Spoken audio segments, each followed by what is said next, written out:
All right. Good afternoon. I have a senior personnel appointment to announce. Today, the Secretary General is appointing Chandramouli Ramanathan of India as controller at the Assistant Secretary General level for program planning, budget, and finance in the Department of Management, Strategy, Policy, and Compliance. He succeeds Benita Tucci Bartsiotas of Uruguay, to whom the Secretary General is grateful for her commitment and dedicated service to the organization. Chandramouli brings to the position nearly 40 years of executive international experience in diverse organizational settings in finance and budget, management, and information technology, and we're delighted to officially have him in that position. Turning to Yemen, the UN and its humanitarian partners today released the 2019 Humanitarian Needs Overview for Yemen. The crisis remains the worst in the world, with an estimated 80% of the population, that's nearly 24 million people, in need of some form of humanitarian or protection assistance, including 14.3 million people who are in acute need. The number of people in acute need is now 27% higher than it was last year. More than 20 million people across the country are food insecure, half of them with extreme levels of hunger. For the first time, we have confirmed pockets of catastrophic hunger, with 238,000 people affected in some locations. Some 3.2 million people require treatment for acute malnutrition, 2 million under 5, and more than 1 million pregnant and lactating women. A total of 17.8 million people lack access to safe water and sanitation, and almost 20 million people lack access to adequate health care. An estimated 3.3 million people remain displaced in Yemen, up from 2.2 million last year, and this includes 685,000 who fled during fighting in Hodeidah and on the west coast from June onwards. A high-level pledging event for the humanitarian crisis in Yemen will be hosted by the United Nations and the government of Switzerland, as well as Sweden, and is scheduled to take place on February 26 in Geneva. Turning to Syria, we remain concerned for the protection of civilians who remain trapped in the last Daesh-held areas in Hajin and in Syria's southeastern Deir ez-Zor governorate, and for those who are able to flee the fighting. There are continued reports of civilians being killed and injured due to ongoing hostilities and airstrikes around Hajin. Today, the UN opened a transit center in Swar, halfway between Hajin and Al-Hol, with a capacity of some 400 individuals. A small number of displaced women and children are already using the services provided by the UN. Further assistance is urgently being dispatched today and in coming days. That's including non-food items, a mobile non-food items, food, children's clothes, and access to drinking water and hygiene. A UN mobile health and nutritional clinics will also be providing assistance at the site. That's together with our partners. We are concerned by reports of civilian casualties and suffering due to hostilities in the de-escalation zones of Idlib and Hama Governorate in the northwest of Syria. Yesterday, artillery shelling in the northwest Hama Governorate reportedly resulted in the death of one civilian and injured others, including children. The UN reminds all parties of their obligations under international humanitarian law and international human rights law to ensure the protection of civilians and civilian infrastructure and to exercise restraint. And in Haiti, the UN mission there reports that anti-government protests in the capital of Port-au-Prince throughout the country continue for the 8th day. Protests were marked by multiple instances of roadblocks, burning barricades, and sporadic street demonstrations amid calls for President Jovenel Moïse's resignation. The Haitian National Police, supported by the UN mission, have demonstrated considerable professionalism and resilience to restore order. The Secretary General's Special Representative in Haiti, Hélène Lalime, has been in close contact with all national stakeholders to encourage them to de-escalate the situation through dialogue and to identify realistic solutions to restore public order within the framework of the Constitution of Haiti. Our colleagues of the World Health Organization today briefed the media in Geneva on the current measles outbreaks. WHO noted that provisional data indicates that with 230,000 cases, the number of measles initially reported for 2018 have already exceeded the total reported measles for 2017, which were just above 173,000. The reporting period for 2018 has not yet closed, so this figure is still likely to increase. It is also important to note that officially reported cases are only a fraction of the full picture, but that they provide to us with an important sense of where they're heading. Officials from WHO's Department of Immunization, Vaccines, and Biologicals said it would be important for WHO, Ministries of Health, and other partners to act with urgency, clarifying appropriate tactics to act with urgency, clarity, and appropriate tactics to close the gaps in vaccine coverage and to ensure that measles vaccines are available and accessible and delivered to all children who need them. Measles is a highly contagious viral disease which remains an important cause of death among young children globally, despite the availability of safe and effective vaccine. The UN Refugee Agency and the UN Children's Fund today called on European countries and regional organizations to take urgent action to ensure that no child is born or remains stateless in Europe. More than 500,000 people in Europe are estimated to be stateless, and in 2017, some 2,100 children were registered as stateless, which has represented a fourfold increase compared to 2010. To better address child statelessness in Europe, UNICEF and UNHCR are proposing a series of solutions which include ensuring that every refugee and migrant child is properly identified and protected upon arrival in Europe, simplifying procedures to enable stateless children to acquire nationality, and adopting or amending legislation to include safeguards granting nationality to all children born in the country who would otherwise be stateless. And yesterday evening, we issued a statement acknowledging that the Secretary General had received official notification of the entry into force of the Prespa Agreement as of the 12th of February of this year, which, among other things, expresses agreement by the parties to the name of Republic of North Macedonia. He welcomes this development, which settles a long-standing dispute between Athens and Skopje and demonstrates that even seemingly intractable issues can be resolved through dialogue and political will. The Secretary General calls on member states, regional organizations, and all international partners to support the historical steps that the parties have taken. The full statement is online. And in a short while, I will be joined by Maria Dovale Ribeiro, Deputy Special Representative of the UN Support Mission in Libya, as well as she's also the Resident Coordinator and Humanitarian Coordinator. She will brief you on the situation in Libya. And today we thank Ethiopia, Indonesia, and the United Arab Emirates who have paid their budget dues in full and on time. And that brings us to, yes. Do you have a question? You yield. All right, go ahead. I have a question. Hebel Maghrabi International Yes. Daily Bulletin. I have a question regarding Yemen. With the catastrophic statistics that you just mentioned earlier now, Yemen is heading towards famine. So what is the UN's role to control what's going on? Did the Secretary General condemn what's going on with the Houthis? Well, I mean, I think we've been condemning since the beginning of this crisis, the continued violence, which is clearly impacting the Yemeni people. Yemen, already before this current conflict, was a country with a precarious humanitarian situation, importing 70% or more of its food.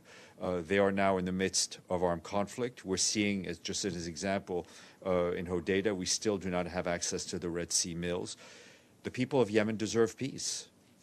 And whether it's through the efforts of Martin Griffiths or the team in Hodeida and our humanitarian team, we're doing whatever we possibly and humanly can to help the people of Yemen. So was it, follow up, so was it an official condemn, we've been condemning the situation and reporting very clearly and highlighting the issue of whether it's one party or the other through the regular reports that Mr. Lowcock and Mr. Griffiths provide to the Security Council. Yes, sir. Thank you, Mr. Stéphane. Hatem El-Gamisi from NE.TV. If you allow me to ask further about Yemen, the humanitarian crisis is still looming despite the ceasefire. So is it because lack of cooperation between the parties in Yemen involved, or is it lack of security? Is it lack of humanitarian supplies? I thought after the ceasefires in December, it should have been got much better, and the port is open. Well, the ceasefire represents a very important achievement in a very small part of the country, but critical port. Hodeida is a critical port. We would like to see that extended, but we still have to go through the efforts of redeployment. We're waiting to hear back from the parties. We operate, our UN humanitarian colleagues operate wherever they can, wherever it is absolutely safe to do, or wherever it is safe to do, often taking, I should not use the word absolutely, because they often our colleagues and their partners often take great personal risks at delivering aid. But we know it is an issue having to do with conflict. It is also an economic issue with the hyperinflation, the lack of payment of salaries. There are many reasons. All of the suffering that I've listed exhaustively should only reaffirm the parties' will to come to a political agreement. Yoshita. Thank you. Stéphane, on the terror attack against police personnel in India, in Kashmir in India, any message from the Secretary General? It's one of the worst terror attacks. Close to 40 police personnel have been killed, and Pakistan-based Jaish-e-Mohammed has taken responsibility for this. We strongly condemn today's attack in Jammu and Kashmir's Pulwama district and express our deepest condolences to the families of those who lost their lives and to the government and people of India. We, of course, wish a speedy recovery to those injured and call for those behind the attack to be brought to justice. Quick follow-up. In a statement issued from India, India has also appealed to the international community to list Jaish-e-Mohammed, the leader Masood Azhar, and India's bid to have him sort of designated under the UN Sanctions Committee has not been able to go through. And also India wants that the international community should come together to ban terror organizations operating from Pakistani soil. Sure. I mean, the issue of listing of terror organizations is one that is left is in the hands of the Security Council. Thank you, Stéphane. Today, a group was announced, a coalition of countries that are aligning with Venezuela. They believe that is a violation by the United States and other countries that recognize the interim president of Venezuela. What is the position of the Secretary General in the formation of this coalition? And then the second part is on the 23rd of February, Juan Guaidó says that they're going to carry through the process of moving the humanitarian aid. Is any concerns that anything could happen if they try to, with volunteers, mobilize all that aid? Look, it is not up to us to comment on various coalitions and groups of countries that are forming. What is important for us, and I think underscored on a daily basis, is the clearer and even more serious needs to start serious political negotiations. As for what will happen, I'm not going to hypothesize. We would want to see any sort of, our standing policy is that any sort of demonstration or public demonstration should be held peacefully. Yes, Masood. Thank you, Stéphane. On this tripartite summit in Sochi, this joint statement, what is the United Nations position on that? And also about when it also condemned the attack inside Iran by the tripartite summit. What is the position of the Secretary General on this? On the tripartite summit, I haven't seen the final statement issued out of Sochi. You haven't seen it as yet? I have not seen it as yet, so we will take a look at it. But obviously, those three countries that are met are very important partners in our efforts to find a political solution in Syria. Especially when they mention about this, efforts are being made by certain powers to vilify Iran and so forth. And they have condemned. No, I haven't seen this. I haven't seen the statement. So let us see it, and then I'll comment on it. You had another question, or no? Yes, okay. Yes. In this regard, I have another question as to: does the Secretary General believe that Iran is abiding by this agreement that the United States has so far? Which agreement? The JCPOA? Yeah, JCPOA. The Secretary General reports as requested to the Security Council. Sorry, Benny, and then we'll go. Yeah. Two quick questions.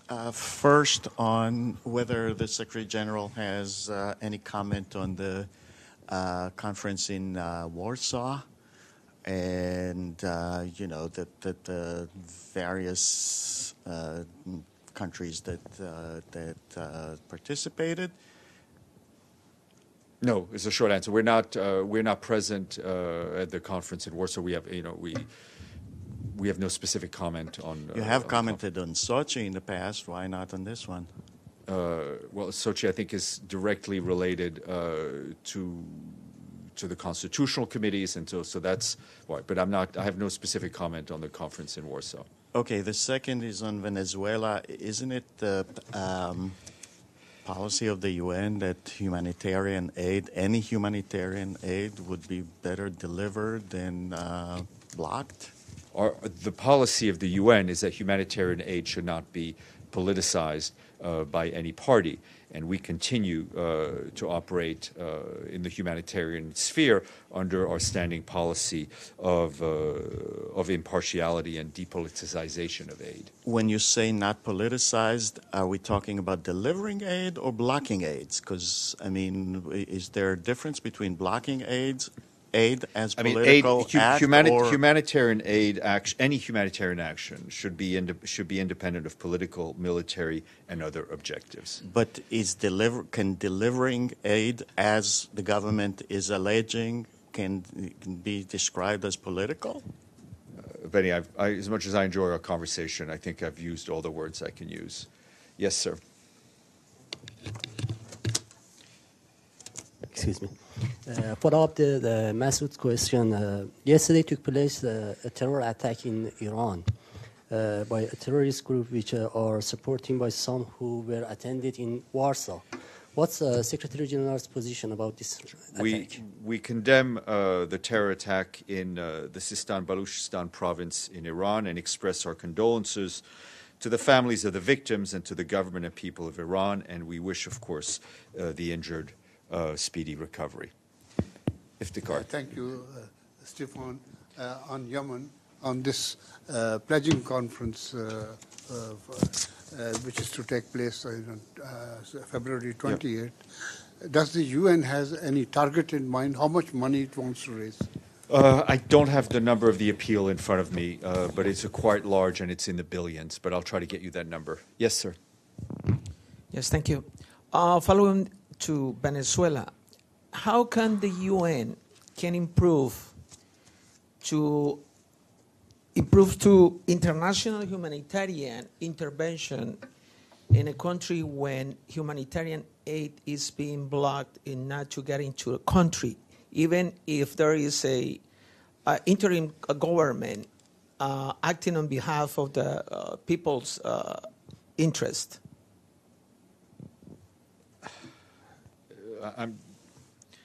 What I would restate is that we stand against any politicization of aid by any party. Humanitarian aid should be free of politics, should be handed out with impartiality and with independence. The country team in Caracas continues to work with the government on trying to expand the work that we're already doing on health and nutrition and other sectors. Yes, Madame, and then we'll go to our guest.